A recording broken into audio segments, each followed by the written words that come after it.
कई बार क्या होता है कि हमारा डोज 6 का है। कितने का है? 6 का। अब हम कंजम्पशन शुरू करते हैं, उसको अंतिम इकाई से भी मिलता है।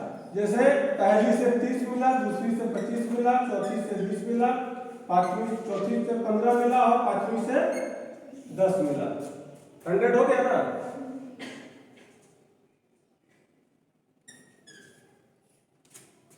हो गया 100। समझ रहे हो ना? पहली रोटी की पहली इकाई का उपभोग करता है तो 30 के बराबर उपयोगिता मिलती है। दूसरी का करता है तो 25, तीसरी का करता है तो 20, चौथी का करता है तो 15 और पांचवी का करता है तो 10। ठीक है, 100 हो गया। अब ये दोनों में डिफरेंस क्या है? डिफरेंस है कि इसका जो डोज है वह 6 इकाई का है और इसका जो है वो 5 इकाई का है। ठीक है, तो जितना हमारा डोज होता है अगर हम उतना कंज्यूम करते हैं तो हमको अंतिम इकाई से जो मिलने वाली उपयोगिता है वो लगभग 0 के बराबर हो जाती है। ठीक है, लेकिन अगर हमारी उपयोगिता 6 इकाई के उपभोग से पूरा हो सकता है और हम 5 करते हैं तो अंतिम इकाई से भी हमको उपयोगिता मिलती है। ठीक है, अगर इससे हम आगे बढ़ते हैं तो यहां पर क्या होगा? उपयोगिता ह्रास शुरू हो जाएगा। बाउंड्री लाइन से हम पार करेंगे तो क्या होगा? ह्रास हो जाएगा। ठीक है, जिस रोटी की इकाई को हम अपनी भूख मिटाने के लिए उपभोग कर रहे थे, जब उसकी अत्यधिक मात्रा का हम उपभोग करेंगे तो उसी रोटी की इकाई से मिलने वाली उपयोगिता जो अभी तक पॉजिटिव एनर्जी दे रही थी अब नेगेटिव हो जाएगी। ठीक है, तो पहले इधर से तान रहे थे, अब इधर से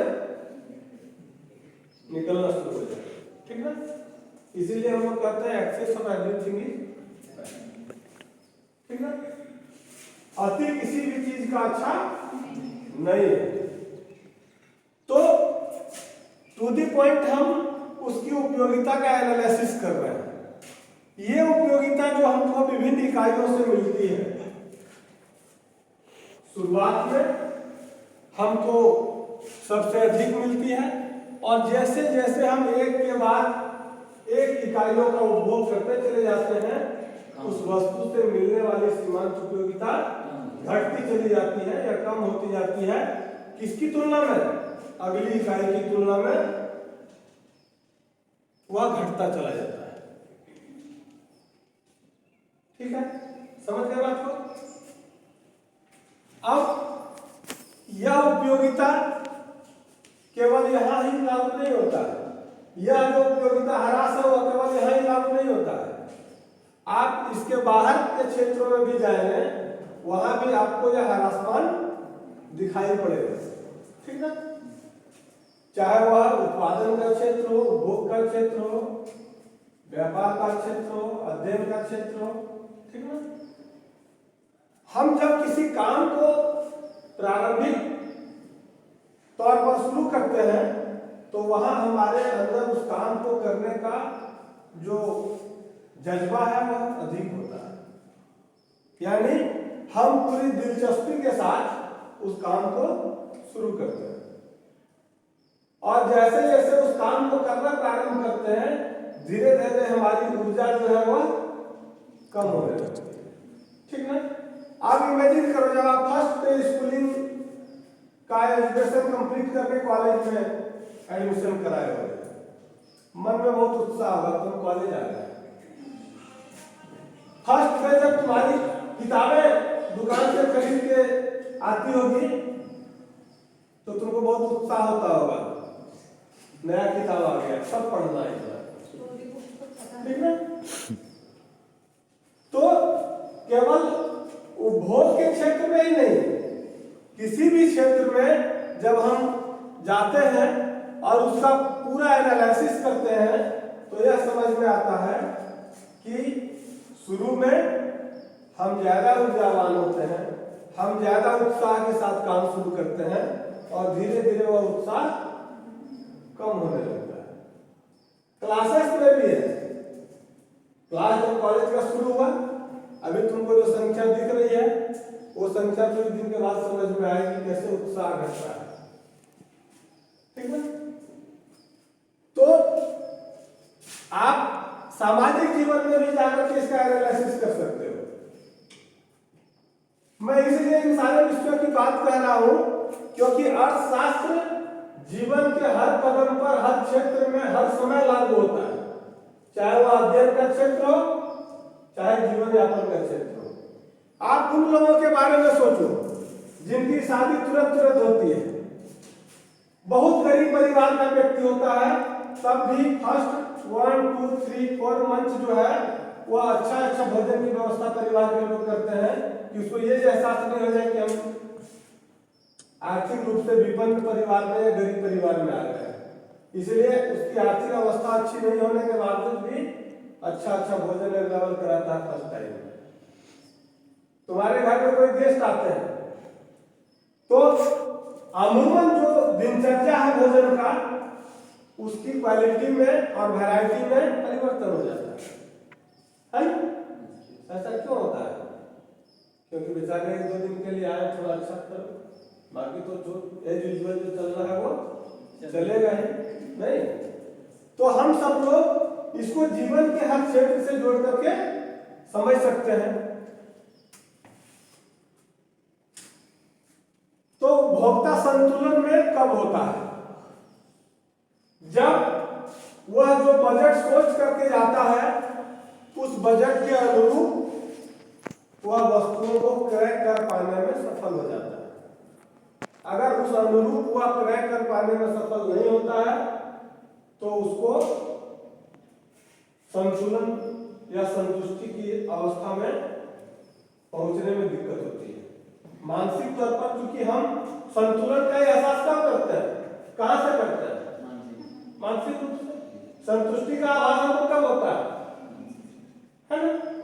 तो हम उसके अनुरूप सोचते हैं और इस वजह से आय के डिस्क्रिमिनेशन के कारण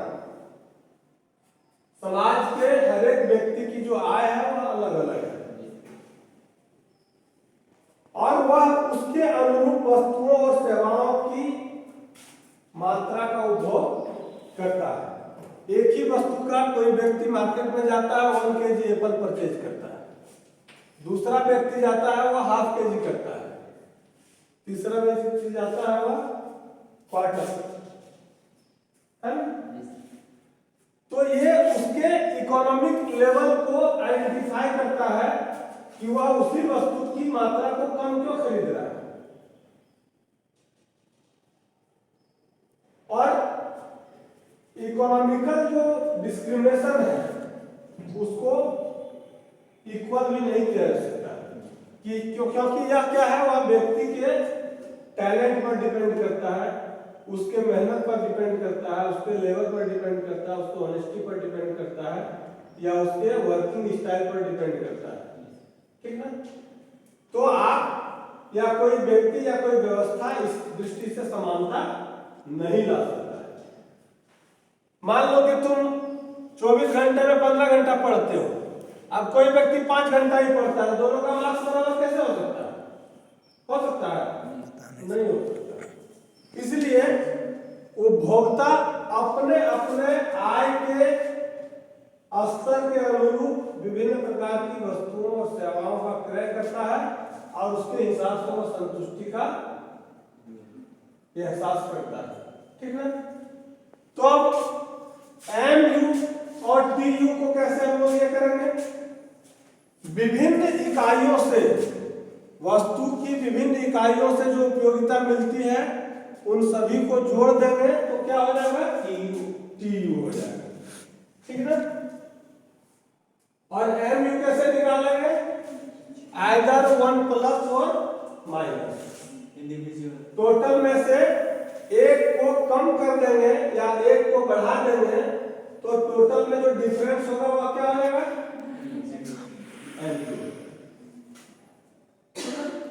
सीमांत मतलब क्या होता है? सीमा का अंत। कुल में से एक को जोड़ने से या एक को घटाने से जो अंतर आता है वह क्या है? सीमांत कहलाता है, ठीक है। आइदर 1 प्लस और माइनस, ठीक है ना।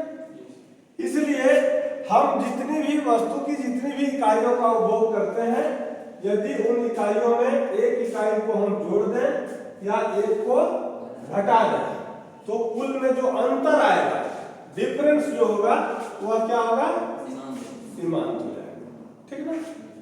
तो हम लोग MU समझ गए और TU समझ गए। TU तो सिंपल है, टोटल को जोड़ देंगे, वस्तु की विभिन्न इकाइयों से या टोटल यूनिट से जो यूटिलिटी मिलती है उस सबको ऐड कर देंगे तो TU हो जाएगा। और कुल में एक माइनस या एक प्लस करने से जो अंतर आएगा